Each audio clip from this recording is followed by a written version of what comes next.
Ooh. Holy crap. Wow. Hello, acquired listeners. You didn't tell me you were going to say that. That's good. I'm ad-libbing. I got up here and I was overcome with emotion, and none of this is scripted. Thank you so much for coming tonight. I prepared things, and I should read them off my iPad here. But the only thought that can occur to me right now is how different this is than what you and I normally do. David and I are very used to being on Zoom, talking to each other through the internet. There are 0 people watching live, and if we say something wrong, we delete it. And that's not happening tonight. But more important than that is, we get evidence that people listen in the form of analytics or tweets or anecdotes here and there of someone saying, I listened to the show. But there's no human visceral way to feel that. Like, we literally just refresh an analytics dashboard and a number goes up. And this is so cool to see you real. Well, as fun as it is going to be to watch the show, and we've got some great stuff planned, I think it will be much cooler to meet each other. For as many, they call it parasocial relationships, where you hear us talk, but we don't get to meet you. We're going to try and meet as many of you as possible. We want a lot of you to meet as many other people as possible, because you have an easy opener, like, what's your favorite episode? Or how did you hear about Acquired? My buddy dragged me here tonight, and I never heard of it before this. But everyone's got some answer to that question. So meet each other, take selfies, enjoy the time together. We have freaking Climate Pledge Arena, and enjoy the time in it. Thank you to PitchBook. Holy crap. John's not kidding. PitchBook is Seattle's monster amazing business hiding in plain sight. And it's been really cool to get to know their team more and more and more, and understand the business, and just learn how on $4 million they've been able to build this multi-$100 million business. And it's inspiring to us. So thank you to John, thank you to Kai, thank you to Lauren and Val, thank you to Naz. Thank you, everyone we work with at PitchBook is just awesome. So thank you to them. And happy Star Wars Day, Ben. Happy Star Wars Day. May the 4th be with you all. I hear Paul McCartney's here. Yes, Paul McCartney is here tonight. We have a great show for you. That was last night? That was last night. We do have a great show, though.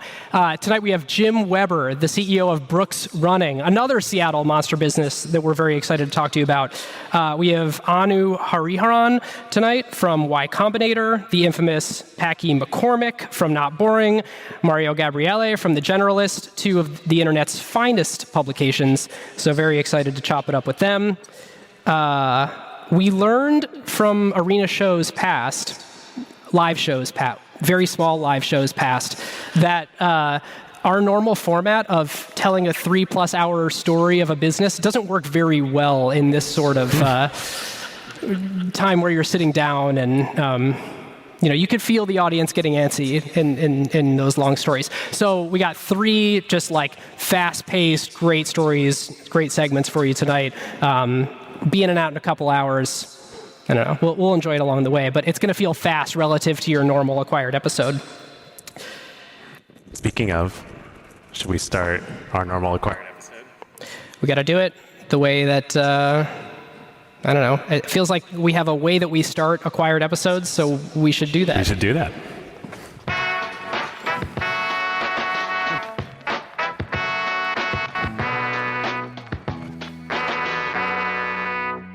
Who got the truth? Is it you? Is it you? Is it you? Who got the truth now? Is it you? Is it you? Is it you? Sit me down, say it straight. Another story on the way. Who got the truth? Welcome to Season 10, Episode 7, the Arena Show, presented by PitchBook of Acquired, the podcast.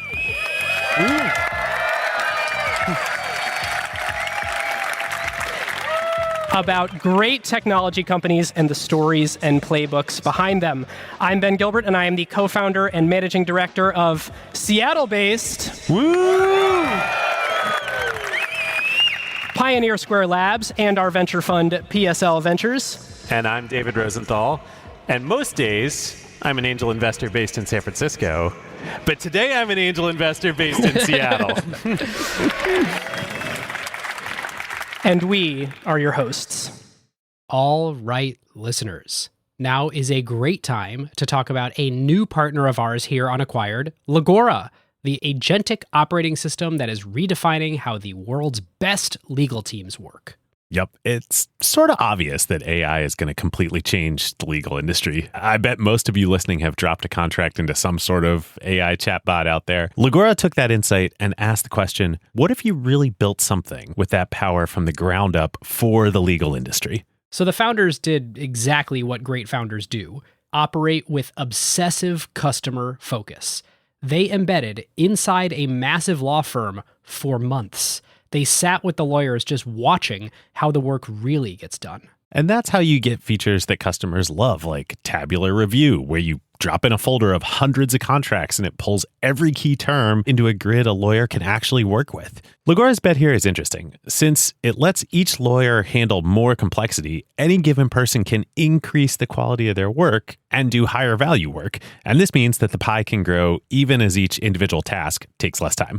And they recently launched Legora Agent, offering greater intelligence and performance. The agent lets lawyers set an objective. Then it can handle the planning and the execution and delivery of the final product. Legal teams get to maintain full control and transparency since they're still involved where judgment is required. And Legora works where you already work. You can use it within Microsoft Word while redlining or drafting. The early Legora numbers essentially speak for themselves. When they have a head-to-head pilot with their top competitor, they win 70% of the time. Legora now has over 100,000 lawyers on the platform from 1,200 legal teams in 50 countries. And crazily, they went from 1 million to 100 million in ARR in about 18 months. Truly insane numbers. And that is the real test. Plenty of things demo well, but the question is whether a busy associate actually reaches for it during crunch time, or whether a partner trusts it before going into a conversation with a major client. If your legal team wants to check it out, whether you're a law firm or you're in-house at a company, you can learn more at legora.com/acquired and just tell them that Ben and David sent you. David, what do we have in Act 1? Well, for Act 1 tonight, we start back in February 2021, when we were all bored at home, Clubhouse was a thing, GameStop was going to the moon, and we decided to call up our best internet friends, Packy McCormick and Mario Gabriele, and pick some stocks. And like everyone was doing. Like everyone was doing. Real quick, this is not investment advice. Do your own research. I'm glad you remembered that. And tonight, we're going to recreate that magic live here in person. Ladies and gentlemen, please welcome, all the way from New York, Packy McCormick and Mario Gabriele. Whoa! All right. Oh my God! Let's go. Look how dirty my sneakers are too. This is perfect. This is a weird start to just change shoes from the beginning, but let's do it. Yes. So the only rule is All right. you will lose the idea dinner unless you are wearing. Did you ask us for our shoe size? I don't even remember that. Guest. This is actually the second most embarrassing thing to the pick that I'm about to make. Well, we needed to delay a little bit because we have one more thing. Well, special surprise. We wanted to raise the stakes tonight. So we brought in a judge who is going to grade each of our picks acquired style and declare a winner and a loser at the end of the night. And a loser. This is very harsh. Very mean. Yeah. Please welcome from the capital of Silicon Valley, Miami, Florida. Great longtime friend of the show and former SoftBank Latin America managing director, Shu Nyatta.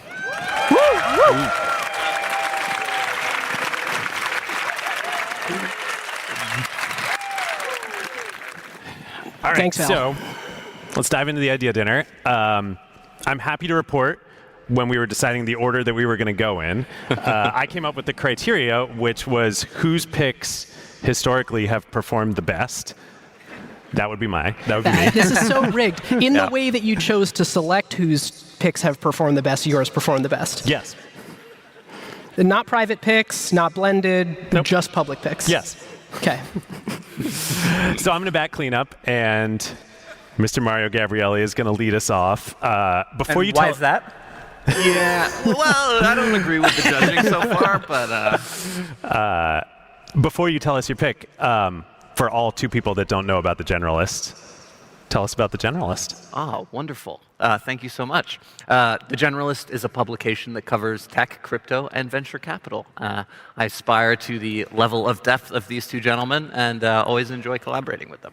We cannot write the way that you write, so there's no like aspiration. So for people who haven't read The Generalist, it is deep writing about technology companies in the most whimsical style I can possibly imagine. Like Mario is a novelist at heart who covers tech companies, and it's very fun to read. Oh, thank you so much. I feel honored. Now, before we grill you on your pick, a little like rules of the game here. We're all coming with our best investment idea starting today. What is today? May 4th? So the idea is to espouse something that you think would be a profitable investment, not investment advice, starting today, going forward on a time frame that you choose to specify, and then Shu ultimately will be the judge because we don't have the benefit of all that time to know how they'll actually play out. The godlike powers. Yes. So, yes. So Mario, lead us off. Well, since Shu is really my audience, I think I'll just... Take notes. All right, gentlemen. My pick is Snowflake. Ooh. Thank you. Heard of it? So, for those who perhaps are less familiar, what is Snowflake? Snowflake is a managed data warehouse, and their sort of initial genius was that they separated storage and compute, made it super easy to take in all of this data that a company is managing and to run queries against it super fast so you can get the insights and information from it. That initial idea was quite brilliant and has formed the company into the sophisticated, elegant product that it is today. That made it something of a pandemic darling, if we recall. It was one of the craziest sort of IPO day pops that I think any of us have seen in a long time. And the stock traded as high as, I think, 403 a share. Wow. Today, it's about 183, 185. So it has taken quite a hammering. Multiple compression, as they say. Indeed. Especially this first quarter, it really got, I think, a 45% drawdown. But when you look under the hood at what the company has been doing, certainly some of the multiple compression is merited, but the growth on revenue, the net retention, the free cash flow, all of those things have moved in a stellar direction. So revenue's up about 105%. Net retention is 178. It was 168 the year before. Which that I think is like a record for a public company net retention. It may well be. It's pretty wild. And yeah, they're generating 80+ million in free cash flow. And the business in Q4 of last year actually got contract value of 1.4 million coming in, which is all of the revenue they had the year prior. So I would submit to you that this is... You would submit to Shu. You would submit to Shu. I would submit to Shu, Judge Shu. Don't forget. That this is a business that has the potential to compound for many years. I think over a 3+ year time horizon, it can do extremely well.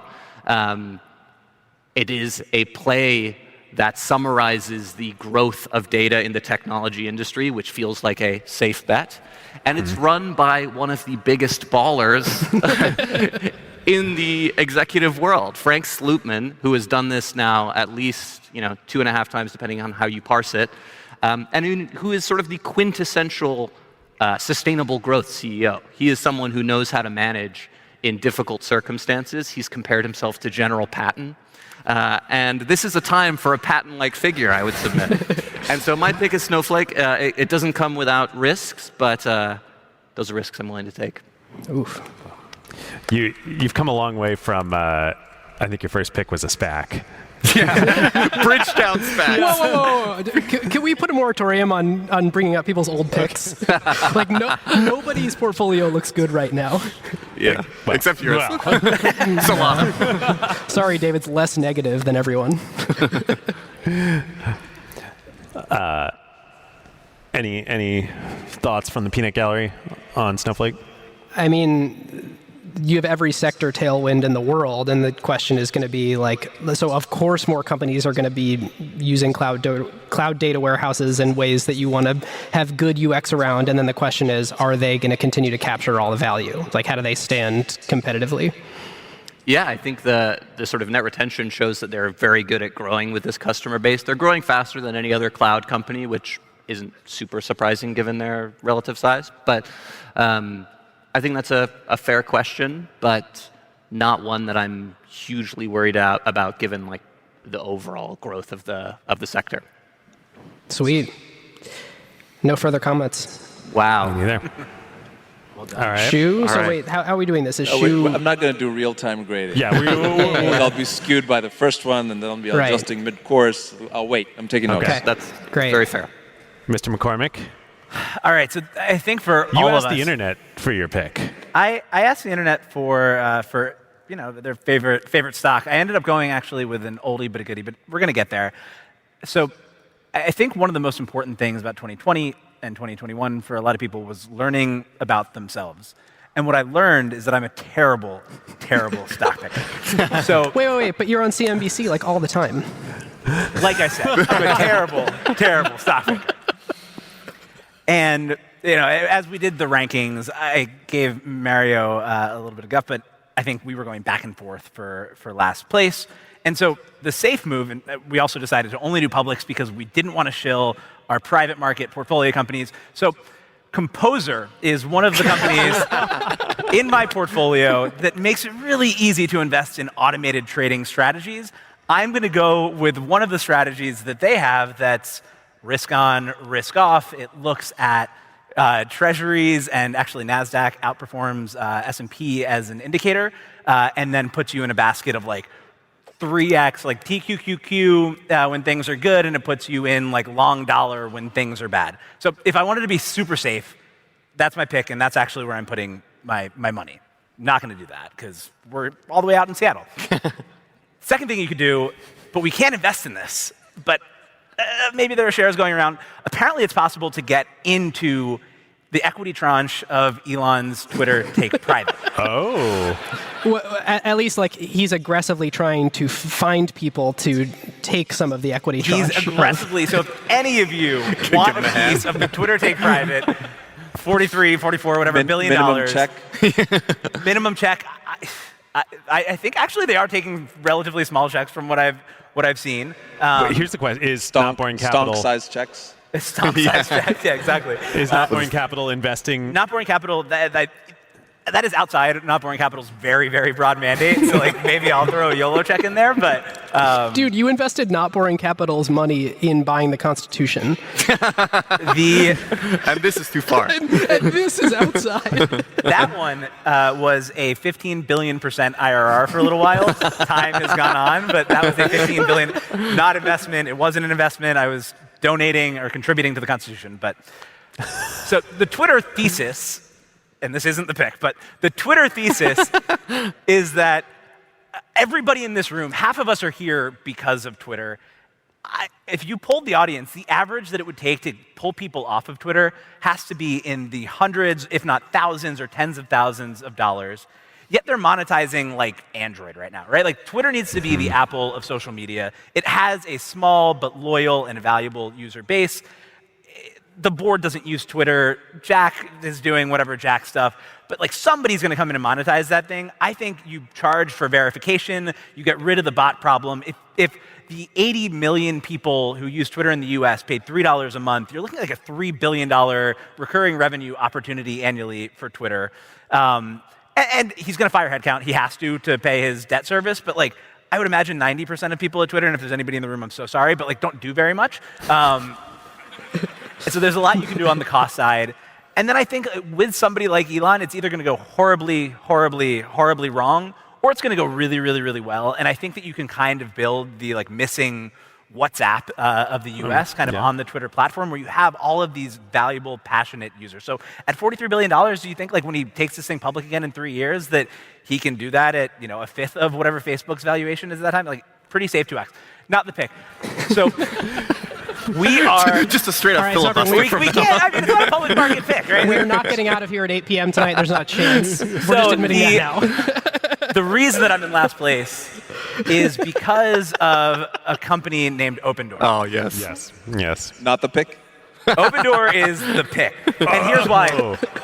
Because we're in Seattle, and Opendoor vanquished a Seattle company, Zillow's iBuying program, own the iBuying market themselves now, did $8 billion of revenue last year. And now this is, I came from Breather, where we counted top line revenue as like anything that, you know, it's a generous top line. SoftBank knows about this as well, the generous kind of top line. Shots fired. Just the WeWork thing, and we competed with them, and what a wonderful company. But still, $8 billion of homes that Opendoor did last year. They're currently trading at a $5.00 billion market cap. Housing is a multi-trillion-dollar market, and everybody in the country, it seems like, this past year learned how awful that process is. And so this is a point, and I've written about the company, but this is a point that I am taking from Twitter, which is somebody said it is the worst UI, UX, customer experience in the biggest market out there, and they have the best solution with iBuying. Sometimes it doesn't have to be hard. I'm treating this more like a venture bet. Like 2 months ago, $5 billion was a like Series B valuation. So treating this like a venture bet, that they're the leader in this huge market that is inevitable. They're operationally super sound. They finally turned an adjusted EBITDA profit last year, so they can make money on this business. And they did like thousands and thousands and thousands of homes, and their biggest competitor has dropped out of the market, and Zillow is no longer doing iBuying. So this market is there to lose. Eric Wu is an absolute monster, and it can't go any lower. So I am doing what you're not supposed to do, doubling down on my biggest loser. Open, ladies and gentlemen. All right. Excellent. What about Redfin is still in the market, another great Seattle company. Are you concerned about them as a competitor? Are they above or below $1 billion valuation right now? No, I think actually the mistake I made last time was I did a basket of these real estate stocks. Yep. It is a massive market that is awful to operate in right now, as a lot of people who bought a house over the past year have realized. I think that Redfin's going to do really well. I think that Zillow, now that it's kind of back to its original focus, is going to continue to do really well. I still love Zillow. And I think that Opendoor is going to do the best. I think they have the biggest lead in iBuying, and I think that's a huge, huge opportunity, particularly because they have the best company value in all of the world, which is bips for breakfast. Like they pull every basis point out of operating these houses, and that is a really, really valuable thing. Like it does remind you of another Seattle company, Amazon, in that like that you really need to get your costs right, and they're the best by far at doing that. There it is. Okay, there it is. Ben? Because David is theoretically winning, I will go next. So I did actually what Packy did. I made a list of things that I was contemplating, and I thought I'd share some of those just because I think they're interesting things you could buy with your pick right now. Literally anything, because everything's on sale. I thought about Google again, which was, I think, the best pick any of us made, except Solana. Still an amazing business, still cheap by valuation, any way you want to slice it, price to earnings, price to sales, whatever, not my pick. I kind of like the thesis that's going around FinTwit right now, where people are saying Amazon has gone so low that they're basically valuing the retail business at zero, and it's only AWS contributing to its market cap. And I think you can build some models to sort of show that. Would I take Amazon's retail business as a free option? Absolutely, I would. Again, not my pick, just like Packy. There's a Twitter one that I had too, which is buy Twitter right now because there's free $5 bills attached to every single share. And for folks that don't get that joke, there's basically an arbitrage you can run if you think that Elon is actually going to close this deal and pay out every single Twitter shareholder at $54.20 per share. You can go buy a Twitter share right now for like $49 or $50. I don't know what market closed at today, but I mean that's free money if you think Elon is actually going to complete the deal. Not my pick. So what I'm going with is one that I know David and I have discussed at length. I can't remember if we've done it on air, but I looked back at our idea dinner picks, and we haven't actually picked it on the idea dinner, and that's Coinbase. Mm-hmm. This is a value investment. And I'll explain myself, but this is a crypto value investment. So let's set the anchor point that we should all think about this business. In the last 12 months, they've done $10 billion in free cash flow.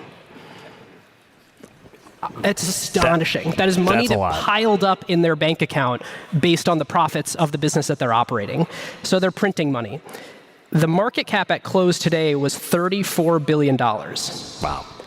So if I was running a business that was generating $100 of cash per year, just to make the math easy, would you buy that business from me at $340? That seems like a pretty good pickup, especially one that has network effects, the leading brand in the space, growing incredibly fast, in a gigantic wave. Now people can think crypto is going to, crash or the bubble's going to pop.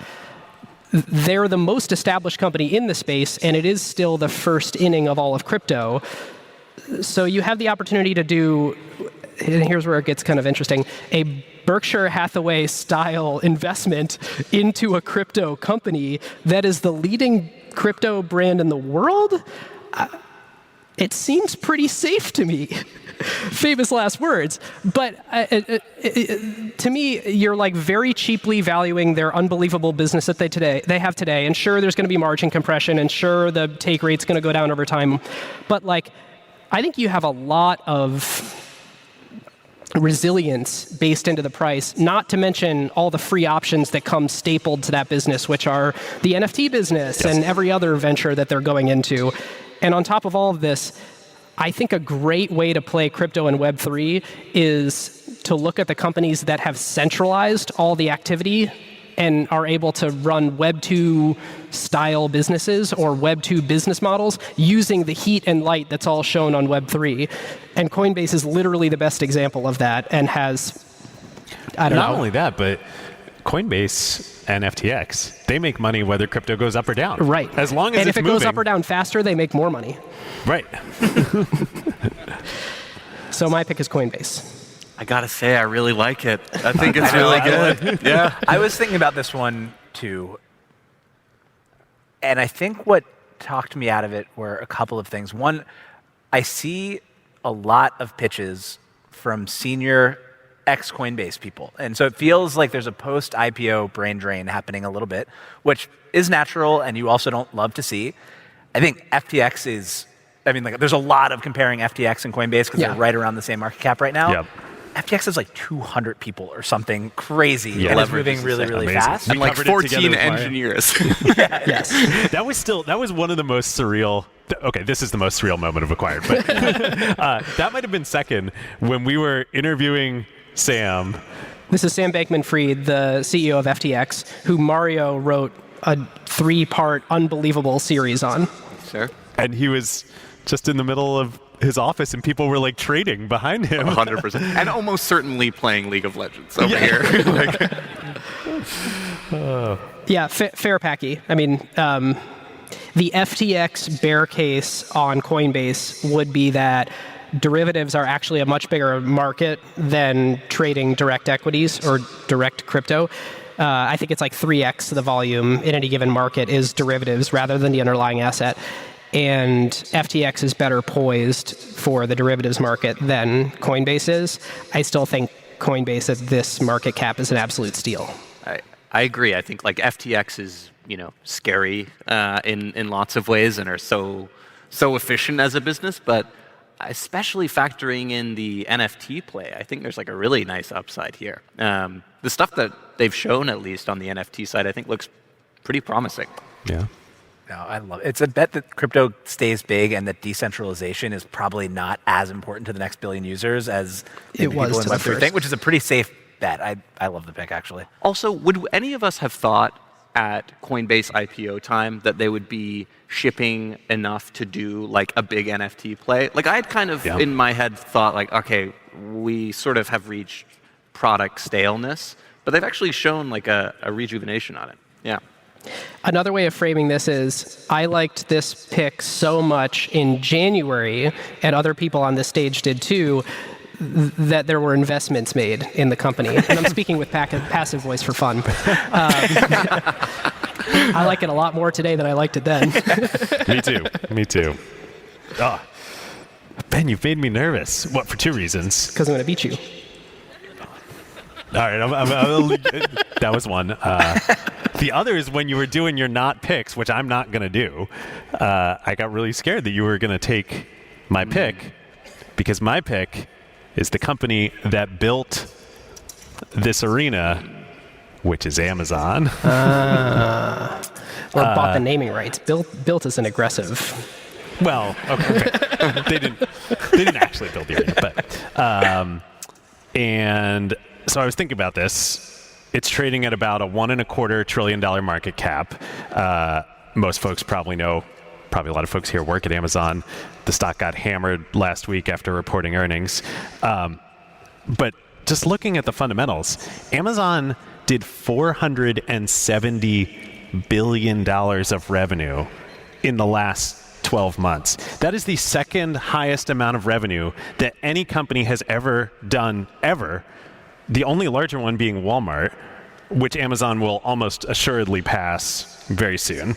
So that means that Amazon is trading at 2.5 times revenue, times last 12 months revenue. What are Amazon's margins, David? Well, it's funny you ask. I thought about that. About 400 billion of that is retail revenue, but about 75 billion, more than 70 billion, is AWS revenue, which is very high margin revenue. So each of those, retail and AWS, I think there is a bear narrative around that I just simply don't agree with right now. On AWS, I think the bear narrative on AWS is, yes, it's amazing, high margin business, hats are off to Bezos, to Andy Jassy for building it, but its days are numbered. Azure and Google Cloud are growing faster, and Amazon, despite being the early leader in cloud, might actually end up losing this market. I think that's utterly ridiculous. AWS is growing at 37% annually on a $75 billion base. Google and Microsoft are growing at 45%, but their market share combined is still significantly less than Amazon. So yes, it's growing slower, but it's bigger than both of them combined. But then just like none of that matters. The market that we are talking about here is the internet. Like, this is the internet. This is the picks and shovels of the internet. And Amazon is the clear market leader, growing over 30%, growing 37% a year. I cannot imagine any other asset I would rather own, period, anywhere.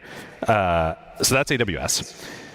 On the retail narrative, like you said, literally Goldman issued a research note last week. Now, it was a thought exercise. They didn't actually mean this, but valuing retail at 0.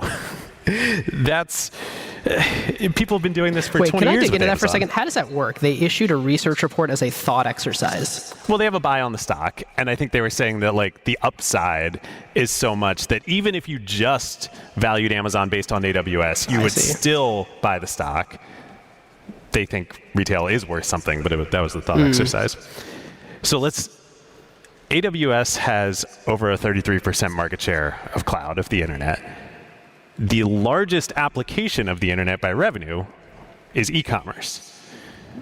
Amazon has a 56% market share of US e-commerce, a 56% market share.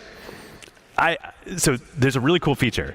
If you go to your account in Amazon, of course this is so Amazon, you can download CSV reports of your own spending. It's scary. I did this. Which they intentionally make it that you have to download a CSV report and you can't actually see that in the web UI. That would be very scary. So, just me, over the last 5 years, I've grown my spend on Amazon by 34% a year. And in the last 12 months, I ordered 230 items on Amazon because we had a kid. But, you know. We have garage delivery set up. We have the Amazon credit card. They're launching Buy with Prime on the internet. I'm highly influenced by Amazon sponsored listings, which is a $30 billion high margin revenue business within retail. Which was approximately 0 5 years ago. Exactly. So this is my point. The narrative that retail is worth 0 completely misses the point. The reason that retail lost $1.5 billion last quarter is Amazon invests so far ahead of the curve. It's unimaginable to me that I would buy things anywhere else but Amazon. And that moat is so deep that if they were to stop investing, they would become incredibly cash flow positive and they'd still have years of runway before any competitor caught up. And to your point, I think their CapEx last year was something like 3 or 4x any of the other big tech companies because they're just building out these warehouses and data centers. Yep, totally. Okay, so to borrow a Bezos framework, I think you got to think about what's not going to change in investing. And I think what's not going to change is 1, the internet is going to keep growing, so I want to own AWS. 2, I and others are going to keep buying more stuff online, so I want to own Amazon Retail. And I think that on the retail side, they'll keep adding credit cards, advertising, Buy with Prime, leveraging their infrastructure across other retailers on the internet. And all of those are high-margin products. That's my pick. No argument. I have no... Yeah. I got to play to the hometown crowd. Yeah. I mean, what happened, though, to Apple stock after Steve Jobs, right? I mean, that's a good pick. I think Andy Jassy could be the Tim Cook of Amazon. I love that. I love that analog. That's a good one. That's a neat little framework. All right, so Shu. So I'm going to change the rules a bit. But first, I'm going to make some comments. Oh. Some generalist comments. No Thank you so much. Lowercase g.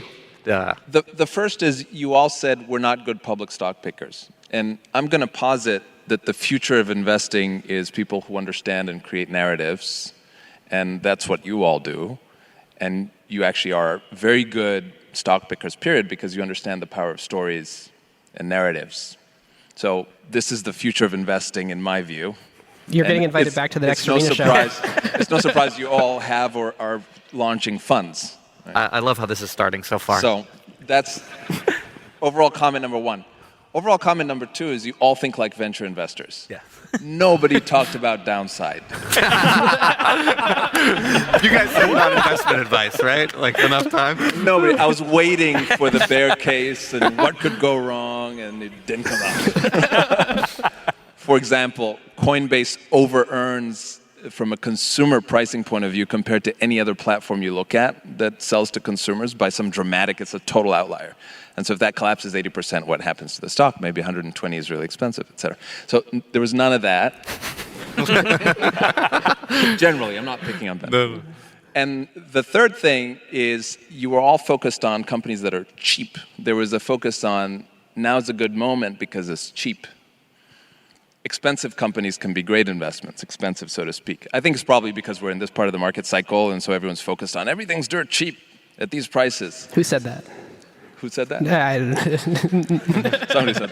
By the way, the consensus pick is Twitter between the two of you. So I had 5 criteria. One was upside. The other was downside. The other was timing. Why now? The other was novelty, which you all failed on, by the way. Fair. Snowflake is maybe the most novel, and there's no science to novelty. I mean, an obvious stock can be a great investment. And the final one was Flare. Very scientific criteria. I liked Bips for breakfast and General Patton. That got me going. All right, let's go, man.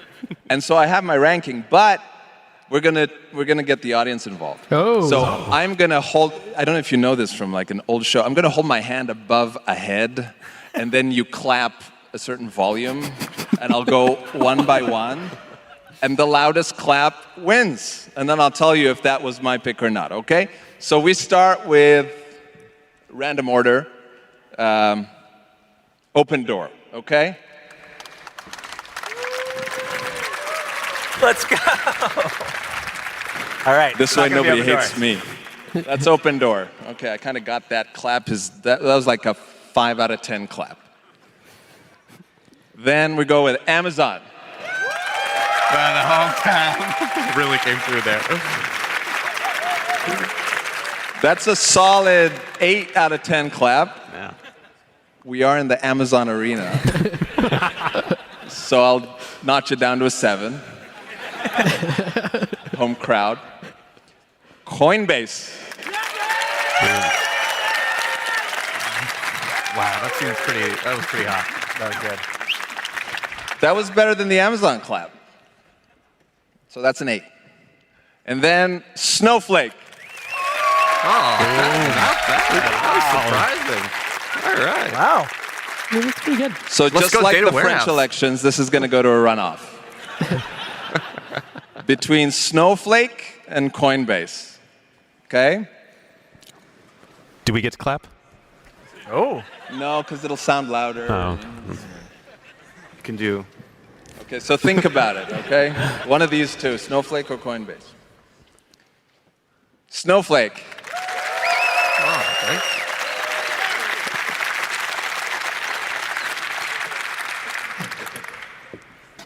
Coinbase.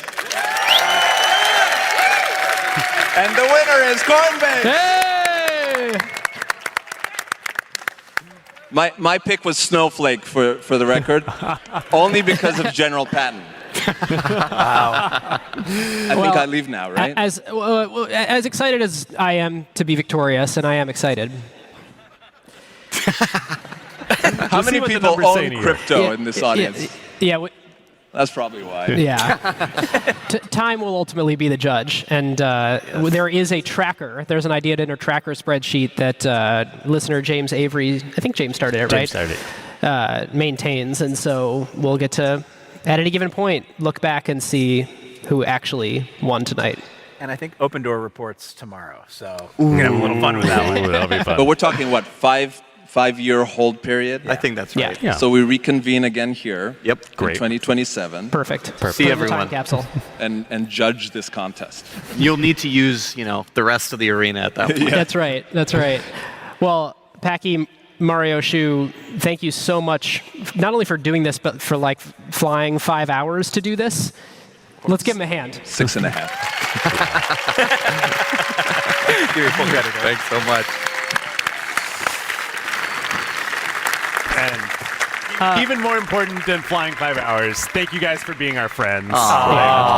Thanks, you guys. This is the best. I'll take a hug. Notboring.co, readthegeneralist.com. You should follow Shu on Twitter. He's future of public incredibly investing. entertaining. if you like tonight, you're in for a treat on the internet. Thanks, Shu. All right, listeners, now is a great time to tell you about a longtime friend of the show, Vanta. AI has scrambled the whole security picture. It used to be that you proved that you were secure once a year, an audit or a static PDF, then everyone would nod and you're done. But in an AI-first world, that doesn't hold up anymore. Yep, your risk surface changes every week now. A vendor turns on an AI feature or someone writes in a new model without telling IT, and your posture is different than it was last week, let alone at your last audit. Vanta's own research found that around 70% of companies have this quote-unquote shadow AI running with no security review at all. Right. And that's where Vanta comes in. They're the leading agentic trust platform, meaning they've built the thing that closes the gap. And the way that they close that gap is Vanta Agent. Think of it as a GRC engineer, that's governance, risk, and compliance, except that it's software and it doesn't sleep. It finds the issues, drafts the fixes, and cuts the time that you'd spend on vendor assessments in half. In half, which is exactly why more than 16,000 companies today run on Vanta. Companies like Ramp, Cursor, and Snowflake all stay audit ready and catch the risks that crop up between audits across every vendor, every AI tool, the whole environment. And that's the real value. Trust has to be continuous now, which is why Vanta automates your security, your compliance, and the work to earn and prove trust. We're huge fans of Vanta over here, and literally hundreds of acquired listeners have become Vanta customers at their companies over the years. So you can get $1,000 off Vanta at vanta.com/acquired. That's VANTA.com/acquired for $1,000 off. And just tell them that Ben and David sent you. All right, David, what is Act 2 of our evening? All right. We're ready for Act 2. And for Act 2, we have a story that I think most of you know, but that we have not yet told on the main feed of Acquired itself, and that is Y Combinator. Woo! Woo. Specifically, tonight, we're going to tell part 2 of the YC story. I think most people know about YC's accelerator business that produced Airbnb, Dropbox, Stripe, Brex, friends of the show Modern Treasury, Vouch, Vanta came out of the accelerator business. But most people don't realize that that is only one half of what YC is today. They are also one of the biggest and most active late-stage growth investors in the Valley, and they have deployed literally billions of dollars into Series B, C, D rounds in startups, both YC alumni and non-YC alumni alike over the past several years. So tonight, we have Anu Hariharan, the managing partner of YC's Continuity Fund, which leads all of these late-stage investments, here to tell the story with us. Anu has had an amazing career. She went from a junior engineer at Qualcomm, great semiconductor company, to partner at Andreessen Horowitz, to now running YC Continuity, where she serves on the boards of Brex, local fan favorite Convoy, Woo, Fair, Monzo, Gusto, Revenue Cat, Rappi, and Vouch. And Vouch. Ladies and gentlemen, welcome Anu Hariharan.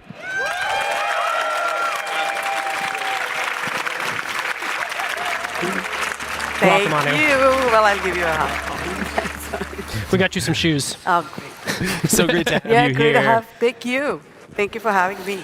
I don't know if you noticed, but we picked that walkout I music know. just for you. I don't know who can save San Francisco. So Well, Shots fired. so Pat Monahan, I think the lead singer of Train, I was a San Francisco band. I think he wrote that song because he moved up here to Seattle. oh, interesting. So Anu's foreshadowing your Yeah, next, so when YC is ready to move up to Seattle. I think YC right now is remote first. So we all live in San Francisco, but we don't have an office. So the Mountain View facility is... We own the Mountain View building. We have that, but since the pandemic, all our batches have been fully remote. Wow, so there's no requirement. It used to be before the pandemic, no matter where you were in the world, you had to come to Mountain View. Yes, that's not been true for the last 3 years. And we have learned to do everything remote. We always read applications online, but we learned how to do interviews remote. That was strange for us because we believe in bringing everyone to Mountain View for the interview, and we had to learn how to test for that on Zoom. And then we also learned how to run the batch on Zoom. And we learned how to do a demo day on Zoom. Wow, and this is the new normal going forward? This is the new normal going forward, except there will be tweaks for the new batch. It has not yet been announced, but there will be a little bit of mix of in-person as well as, largely remote. But going remote really helped us. 50% of our batch is international. Wow. What's the application deadline for the next The batch? deadline has passed, but we are still accepting applications. YC always accepts even late applications. YC.com/acquired. Get your late application. Great. All for it. Not a real URL. All right, so wait. Let me kick us off here with just like let's dive right in. We wanted to ask you what is YC continuity, but in a very mechanical way. Like literally, what is YC continuity? Is it a fund? Is it a set of funds? it's literally the word continuity. So the way it was formed, a lot of our founders, the alumni, came and said, hey, you took us through the 12-week program. This is really why we started a company. It would be so cool if YC can continue to support us in the form of investment and in the form of programs down the line too. Why do you stop at the accelerator? And so that's really how we came up with continuity. So it is a multi-stage fund. We pretty much do primarily the growth stage, Series B and above. We have invested in primarily YC companies, actually. We double down in YC companies. Our goal is to be a lifelong partner for all the enduring companies in YC to the extent possible. We also do a tremendous amount of post-batch programming. So people don't know this. If you go through YC today, you get 10 times more what you got in 2012 batch or 2014 batch. So we run 3 programs in continuity. We run the Series A program. We help you how to teach you how to raise the Series A. So we work with you on pitch decks, how to negotiate term sheets, how to identify investors. Then we run... And that happens well after the batch. Usually the Series A, most companies raise Series A 2 to 3 years after the batch. Very few raise during the batch. So we pretty much help them 6 to 9 months before they raise the A. Yep. We sit down with them and say, are you ready to raise the Series A? Do you really have metrics that you need to see for a typical Series A investor? How to put the pitch deck together. We run workshops for how to help you raise the Series A, how to identify all the prep work. And we have, YC runs on WhatsApp. I don't know if you guys know this. Did not know that. We have around 4,000 companies and more than 8,500 alumni. So literally every morning, my phone is buzzing because I have so many WhatsApp groups, depending on which batch. So we actually can vouch for this, listeners. So you're on the board of Revenue Cat, so we're doing our diligence, and we texted Jake, and because Jake's another fellow Ohio State alum, and he actually was at our very first acquired meetup in San Francisco. And I was like, well, tell me about some stuff with Anu. And he was talking about how you WhatsApped him. I don't know exactly how much of that I can share, but that you proactively were WhatsApping him before a round was coming together to tell him you were considering an investment. Yes, so we actually know our founders from day one, right? YC is one team. So even though Continuity was launched 7 years ago, by the way. Wow. YC itself is 17 years old. But we're one team, so we actually know the companies through the batch. So I knew Jacob in the Revenue Cat example, I think even at the time of demo day when he was trying to figure out which investors to work with, he had reached out to us to say, hey, how should I think about this? Whether to raise from seed investors or Series A. And then he went through the Series A program, so that's how we helped him figure out, which partner to go with. He decided to go with Index. Behind the scenes, we had actually helped him a ton with how to pitch, how to negotiate the term sheet, and all of that. So I usually say by the time we're investing, I'm not waiting for the founders to come tell me I'm fundraising. Well, it's kind of like, Acquired has been an investor, not Acquired. Y Combinator has been an investor in these companies for years at this point. Before Continuity started, was YC, were there any experiments in doing investing after the seed stage before Continuity, or was Continuity the beginning of? Continuity was the beginning. Partners always invested in companies that graduated from demo day. And I'll give you an example. A lot of people may not know this, but Coinbase, which was the idea winner, did not get any money, or I think he got 20 to 30% of his ideal goal on demo day. That's right. Right? He went out and said, I want to raise $750K. Only 30% of the round got filled. Oh, my goodness. It's crazy. So because no one understood Bitcoin at the time. But our early stage partners have worked with these founders for 12 weeks. So they're not picking companies, so they don't go by idea. They are going by who are the most earnest founders that I want to give them a shot to build. And so quite a few of the YC partners helped fill Brian's round so that he can go back to building. Initialize being one of them, if I remember right. One thing? Yes. So Gary, in fact, was the one that accepted Brian into the batch. But that was the culture in YC before continuity. It was more the partners helping out the founders. Individual investors, there was no YC follow-on capital. No, it was individuals who built those Continuity relationships. was the first time there was follow-on capital. Wow. So how did this idea come together? I mean, it's sort of obvious now when you say all these things, but thinking back to, it was 2015 when... July 2015. July 2015 when continuity was started. The idea of raising a fund, a growth fund, with Y Combinator, most people would have thought that was crazy, right? Like, so how did this happen? Or people would have been skeptical and been like, then we're picking winners. Yes, so I think that at that time, because growth stage capital itself was frowned upon, right? Remember, the narrative was you need to go public. The late stage investors are just throwing cash. There were only I think less than 10 people who could write $100 million checks then. And so, but what you saw was there were less than 10 funds that could write $100 million checks. But the median time to IPO, can you guess what it was in 2015? Oh, 11 years? 11 years. Yeah. And so YC alums came to YC partners often and said, you train us so well at demo day, and you teach us how to raise. And then we are in the woods, right? And we tell our founders, it's never going to be as easy as demo day. Well, the pyramid has widened. It's still a pyramid. But I didn't thought about that. Back then, there were, I don't know, less than number of investors you could count on two hands that were writing $100 million checks.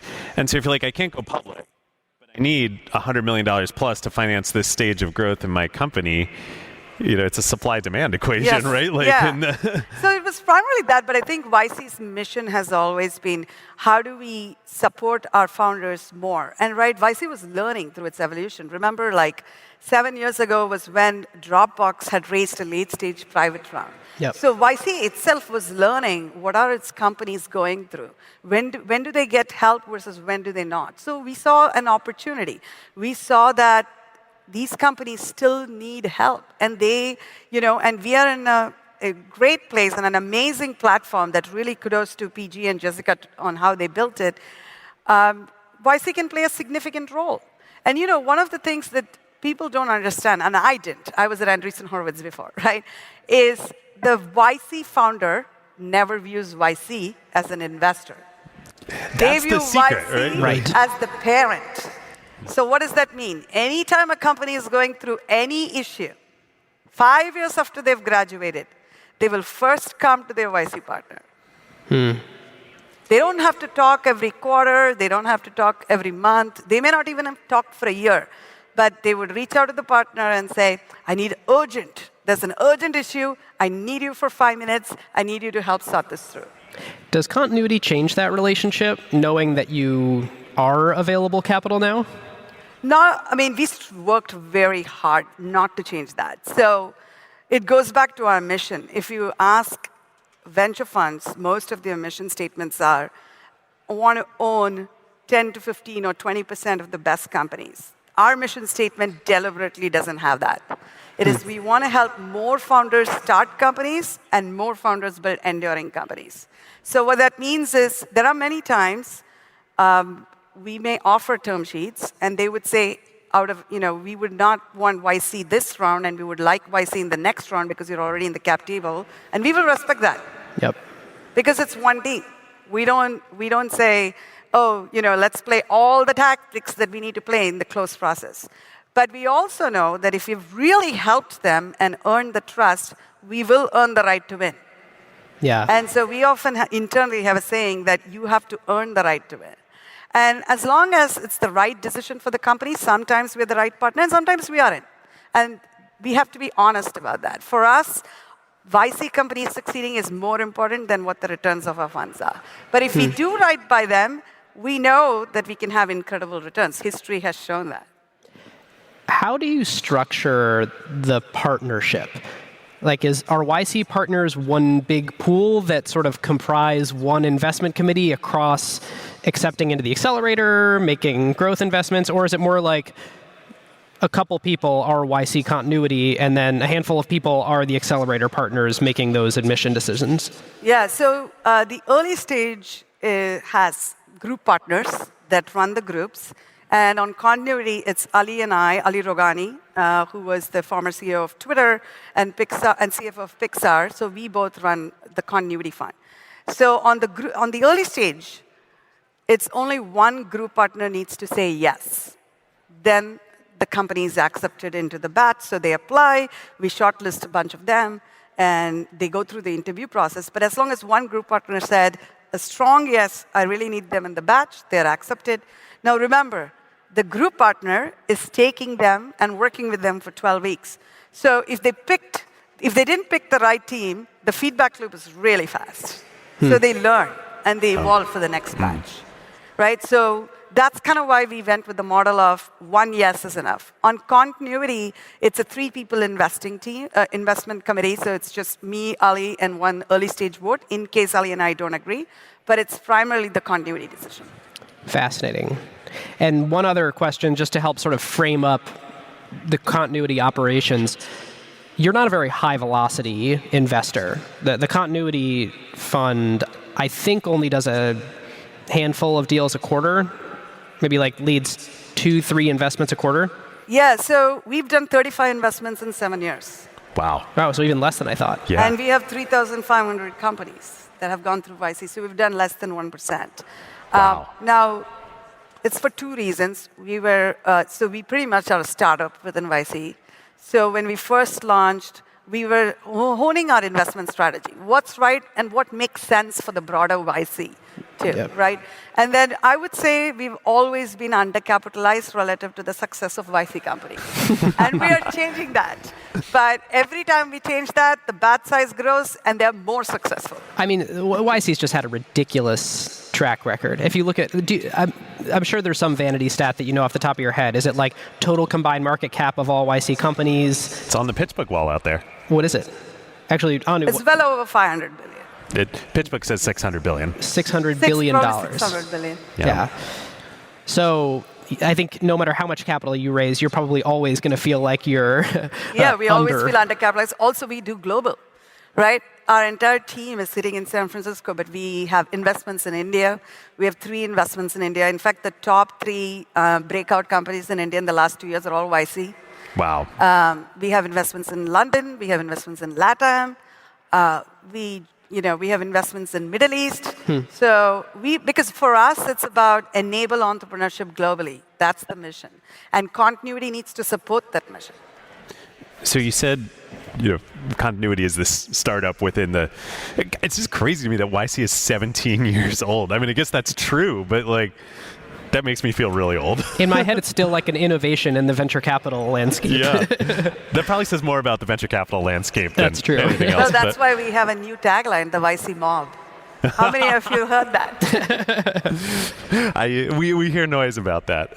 We've never thought of the mob, but I was like, oh, we're the YC mob. Well, it's like I used to be on the other side of this because I used to compete with YC in leading seed rounds, and the number of VC firms throughout the whole life of YC that talk about YC, often in negative terms. Can you believe what they're doing? Can you believe how many companies they're taking? Can you believe they're investing now?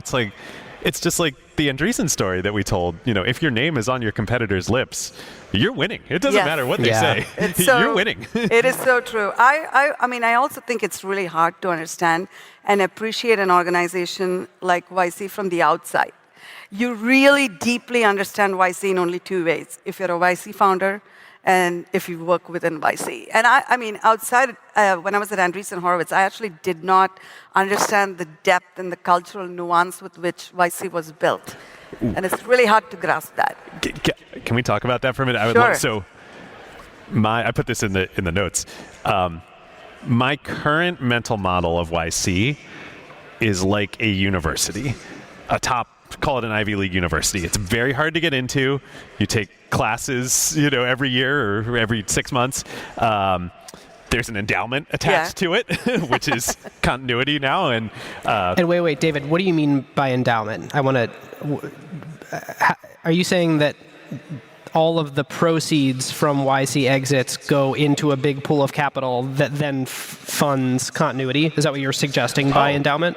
No, but I'm curious if that's the case. I meant more just like, it's really weird that a large part of the private capital markets and the venture capital markets in America, those dollars come from educational institutions, mostly private educational institutions. That's just very bizarre. But anyway, that's kind of what I meant. Is that a good mental model of YC? Like, in what fact, is it we like? say that. We say YC is University for Startups.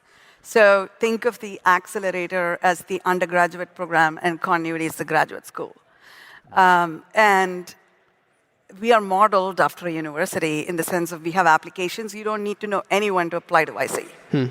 Right? Second, we were the first to do mass production of investments in a batch of startups. No one had ever done that. Everyone usually does. I met a set of companies. We have a Monday partner meeting, and you pick one or two, right? And YC from day one was a batch.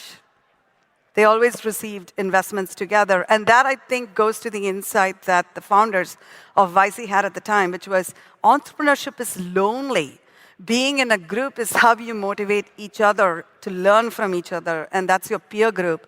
And so fundamentally, it came from the approach of a university. And Continuity's graduate school is where, as I talked about, like Series A is just one of the programs we run. We have two others, Post-A and Growth. Post-A focuses on 2 months within you raise the Series A. There's a 6-week program. We rebatch you, so now you have a new set of peers. And our scale founders come teach how to form a recruiting team, how to hire engineers, because your job changes as a CEO. Right. And no one is writing a book about how your job changes and how to learn. And remember, the median age of a YC founder is 27, which means they have probably managed a sum total of 3 people in their life before they founded the company. They really are like undergrads Yeah. coming. So you cannot expect them to know. So how are you going to provide resources so that they can learn from others and they do as few mistakes as possible and as quickly as possible? Because when you're scaling, you just go on a rocket ship path. The amount you demand out of these founders is a lot.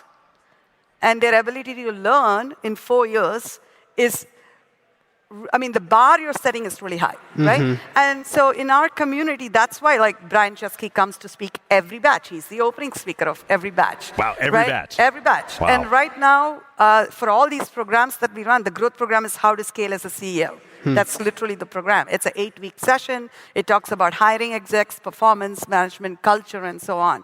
And we have scaled founders and scaled exec, like Tony Shu comes for that. His execs, the CFO of DoorDash, the head of engineering of DoorDash, they come for the respective sessions. So it's really good to see the entire community working to transfer their learnings to the next batch of companies. All right, listeners. Now is a great time to thank our longtime friend of the show, ServiceNow. If you are running a large enterprise, AI agents are likely spread across every team, and deploying them is no longer the hard part. Yeah. The hard part is knowing what permissions they have, what employees are using them for, or what decisions AI is making. AI security for an enterprise at scale is not a small concern. Like, the risks are real. Exactly. And the challenge with AI is governing it, securing it, measuring it, and making sure that it actually delivers value. That is why ServiceNow built the AI Control Tower. Yep. AI Control Tower gives enterprises a single place to see, manage, govern, and optimize AI across the entire business. And it works with any AI, not just theirs.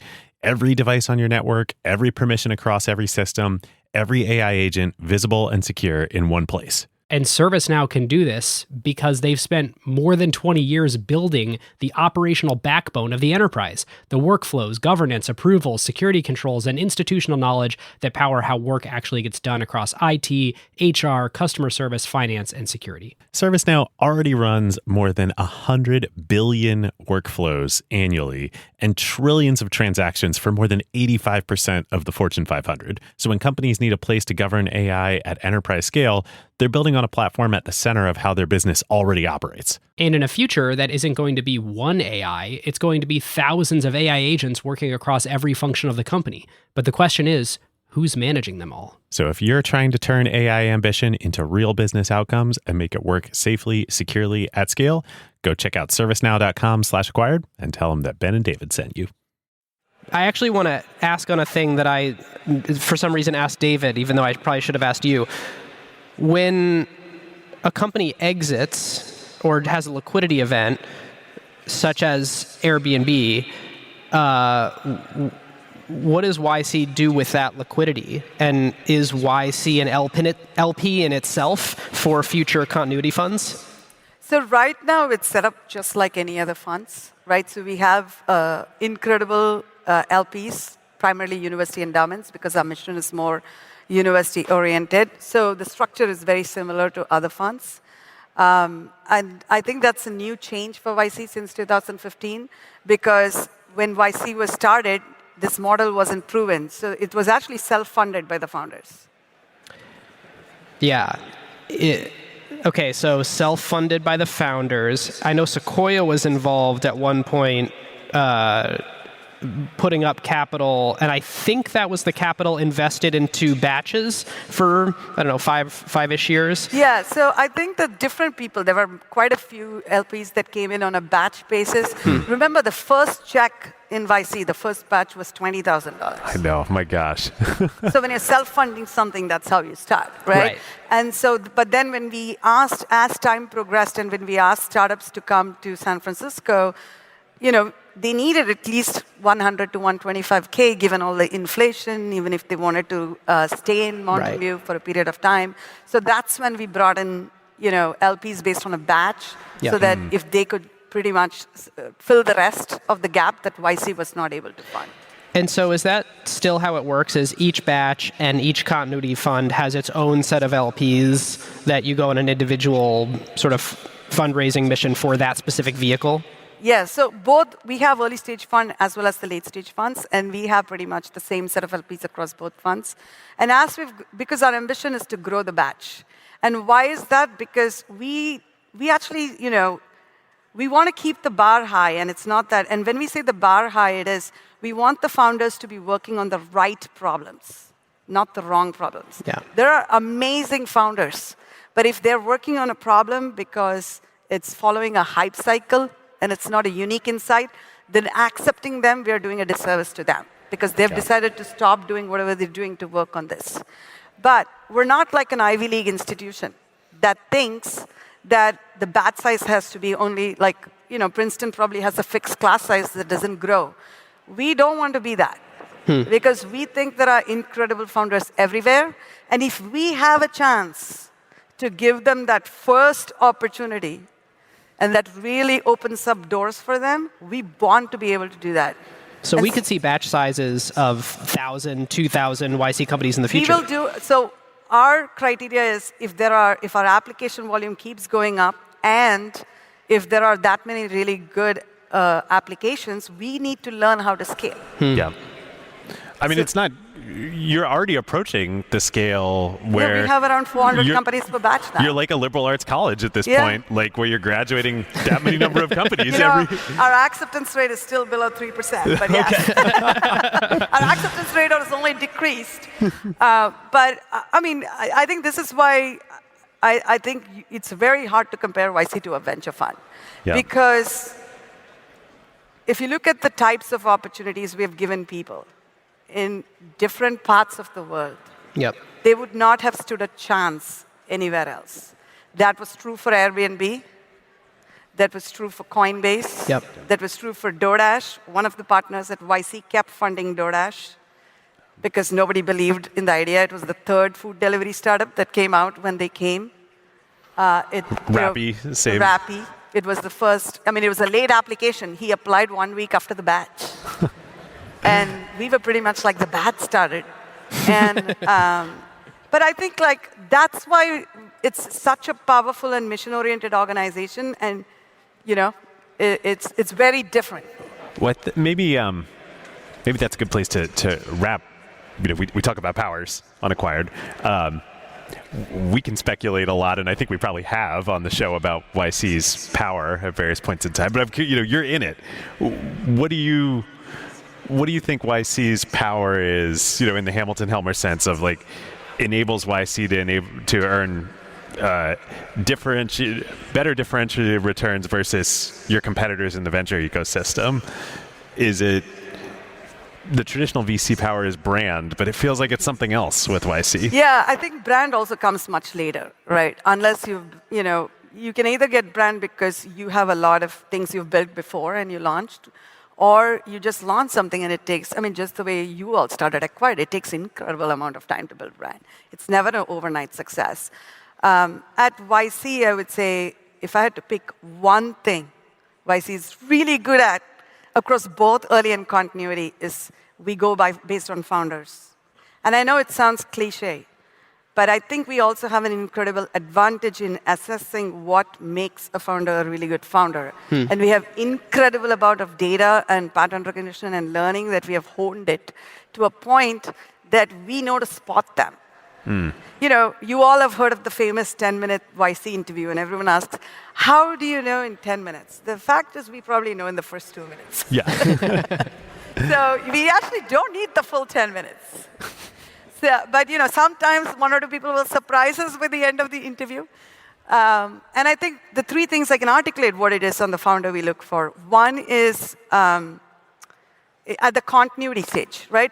Often on the growth stage, people, I think, pay attention to the founder, but they don't. Like if you're at a venture fund or a growth fund, you probably hung out with the founder for a week or 2 weeks before the investment, some total of 3 hours. By the time continuity invests, I probably know them for years or months, and I've had hours of interaction. So you're saying that you're paying attention more to the qualitative founder properties, even at the growth stage, than you are to their specific growth rate or what their margins look like or anything like that? Yes, but if the three qualities hold, the metrics will show. And what I are the can three either qualities? look at metrics, but sometimes metrics don't tell you how good the internal sausage making is, right? And many people can package the metrics in a fundraise deck. It's very well done. We teach you to do it on demo days. So we're the experts at it. So therefore, we know it's going to look great, right? So we also teach them what points to emphasize on. We actually do practice runs. We write, in demo day, we actually even write the scripts sometimes if they don't understand what it is. So we know how that's done. That's a how can I help moment. Yeah. And so what we look for is how fast does the founder move? What does how fast do they move mean? How fast do they ship? How fast do they iterate? Is the single biggest indicator and correlation to how successful they're going to be, how soon. Because you won't be right about many decisions early on, but at least are you learning from them fast and are you making changes? So that's one we measure. Second at the growth stage is how well are you hiring? And if you're sloppy in hiring, it always hits a wall. So one of the things we look for is how well are they hiring engineers? How good are they hiring execs? Will they be able to convince an incredible exec to come join them, right? That's second. And third is clarity of thought. Clarity of thought in the growth stage for us is, can they write out 2 pages what makes this a $5 billion or a $10 billion company really well? And if you're doing those 3 things, you're going to be on top of your metrics, your product market fit, your retention. Now, there'll be rough edges. But I think because at YC we've had the benefit of watching everyone from day one, we know how Tony scaled. We know deeply well how Josh at Gusto scaled. So we know a lot of those founders. So we then know, okay, these were rough edges. These are okay. These other founders had, and this is how you iron out. We also had the benefit. We've told a lot of these stories on Acquired. If you're a growth investor looking at these companies new, you're like, oh, I know that this is all going great, but those companies don't always all go great. Like Tony had some serious near-death moments. Airbnb was not up into the right journey the whole time. If I had to summarize, I know we're interviewing you, not me here, but it seems like you invest based on the inputs rather than the outputs, or maybe the leading indicators rather than the trailing indicators, where if somebody's operating with those 3 principles, the business probably won't consistently produce the results that someone would like to look for in a growth stage investment, but they have a much higher probability at any given time of producing high quality results because those are the inputs that matter. Yes, absolutely. And that's kind of why we feel strongly that inputs can be influenced, right? If you're learning best practices and those are your inputs, Yep. then you can actually influence company building. So when Tony comes and teaches our growth program and says, these were my darkest moments, these are my mistakes I made, and I sure hope you don't make these 3 mistakes, but these are 2 things I did really well, that's incredibly valuable. Yeah. And so that color is very hard to get outside of YC. Yeah.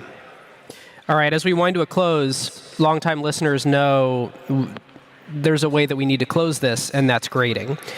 And with these episodes where we're covering a company in flight, the only real way to grade it is to try and forecast future paths that could happen. So Anu, I'm curious in your mind, paint us the A+, the C, and the F for YC a decade from now.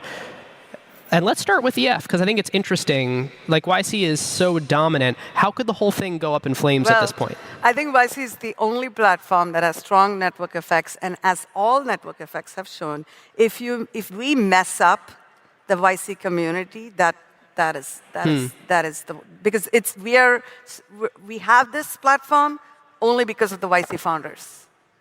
And there are community values. I mean, we have written down community values. We have an internal book face. We have an ethics code. I mean, name one VC fund that has all that. Right. Right? So that's why we don't look like a venture fund. So for us, as long as we do right by the community, we'll be good. But if network effects are very powerful, but they also decelerate very fast. Yeah. Right? If we do any mistake with the community, then that would be the F. It's almost like operating leverage. Like a heavily community-dependent business is just heavily levered. Yeah. It reminds me of Acquired, right? Like our community. That's right. Like exactly. Yeah, absolutely. This is an amazing group that you have, and congratulations from how far you've come. But we feel the same way. It's like it's so amazing, but that is our fear. Like nurturing the community and keeping it the amazing thing that it is the number one thing that we do. Okay, but you can't. The C's boring, so we won't cover it. But I want the A+. Like, give me the BHAG for YC from here. Like, how do you change multiple orders of magnitude from where you are, or do you want to? B or the A? The A. What's the? Oh, the A. Yeah, A+. We definitely want to. We want to be. Our mission is to be the partner of the companies for the life of the companies. And continuity, I would say, has only strengthened the YC community. Because before, they would reach out whenever they wanted help or once in a while. But now we have a full machine all the way to IPO. And we have programming, as I talked about. And it's really gotten the community super close. And so, I mean, as I said, we are highly undercapitalized for the success of YC companies. Wait. When you say all the way to IPO, so is IPO the end? 10 years from now, is there a YC post-IPO component? Maybe, right? We already have post-IPO. We already have. So it's so funny. So we had the, we started with the growth program, which was just this CEO scaling program. And the post-A companies were like, well, we need a program. And so we said, okay, we did the post-A program. Now our companies have come and said, we need a pre-IPO program. Yeah. You got to get Airbnb and Coinbase to come teach us this pre-IPO. Right. And I'm sure soon they'll be like, we need a, it's never ending. It's not like there's some magic moment and Brian Chesky and Brian Armstrong and Tony don't have problems anymore. Yeah, they all have as problems. We've seen. It's company building. It's as hard as it gets. It never gets easier. I mean, you do it so many times that you get better and better at the job, but you have other questions to ask, and you need a peer group for it. Yeah. Right? So I think our ambition is, how do we scale YC to support more amazing companies and to especially also do it globally? Yeah.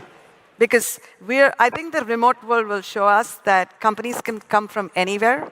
We already see that. A lot of B2B startups are based outside the US, but they service US customers. I mean, I'm sure you all have heard of Deal, and Alex lives in Israel. Yeah.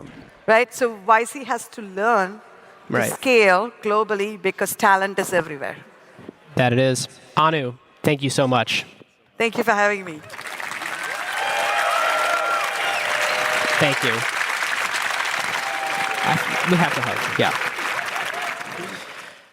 All right, listeners, now is a great time to talk about one of our favorite companies, Statsig. Yes, longtime acquired partner. There is a reason why the best product teams at companies like OpenAI and Notion, Atlassian, Figma, Rippling, Brex, and more rely on Statsig, whether they are iterating on their core product features or shipping AI-powered experiences at scale. Yep. In the crazy speed of today's AI world, shipping fast is just table stakes now. It's basically trivial to build and deploy your app constantly. The real advantage is how quickly you learn what changes actually created value for customers and how fast you can use that signal to guide what you ship next. Whether it's a feature tweak, a pricing change, a performance improvement, or an AI update like a model change or prompt adjustment, they're not relying on instinct. They're measuring what actually moved engagement, retention, and ultimately revenue. And as more teams build with AI, that learning loop becomes even more important.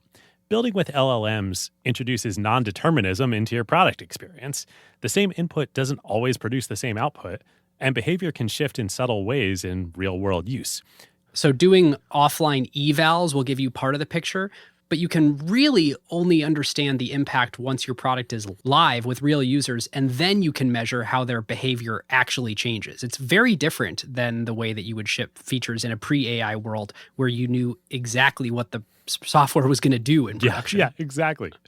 So this is where Statsig comes in. It brings experimentation, feature flags, and product analytics into one unified system so teams can ship safely, test rigorously, and directly link what they changed to how users actually behaved. The result is a tighter feedback loop and learning that compounds over time, so you don't just ship more, you ship better. So if you want to make learning your competitive advantage, whether you're building new AI experiences or just evolving your existing core product, go to statsig.com/acquired to get started. Our next episode will be the part 2 of the Arena Show with Jim Weber, the CEO of Brooks. I mean, I was just listening back to the segment this morning, and truly an unbelievable business growing from like 20 to 30 million in revenue 2 decades ago to clearing over $1 billion in revenue last year. Part of Berkshire Hathaway, deep personal relationship with Warren Buffett, purpose-driven brand. There's just so many great things about that story. Oh, Jim is so wonderful. We realized we had to make it its own episode. Yes. So we will be launching that in a couple days, and we really wanted to give it the space that it deserves. So if you aren't in the Acquired Slack, you should come join the 11,000 other smart, creative members of the Acquired community there. Our thanks also to PitchBook, their whole team. Oh my gosh. This was such a life experience. Like, whoever would have thought 7 years ago that Acquired would be doing this. There were 44 people on and off the stage involved in the production of that event. So too many to thank, but definitely the PitchBook team came out in full force to put it on. We're super excited to share the Jim story with you and the story of Brooks. And we'll be doing that in a few days here. And listeners, we'll see you next time. We'll see you for the Arena Show Part 2. Who got the truth? Is it you? Is it you? Is it you? Who got the truth now?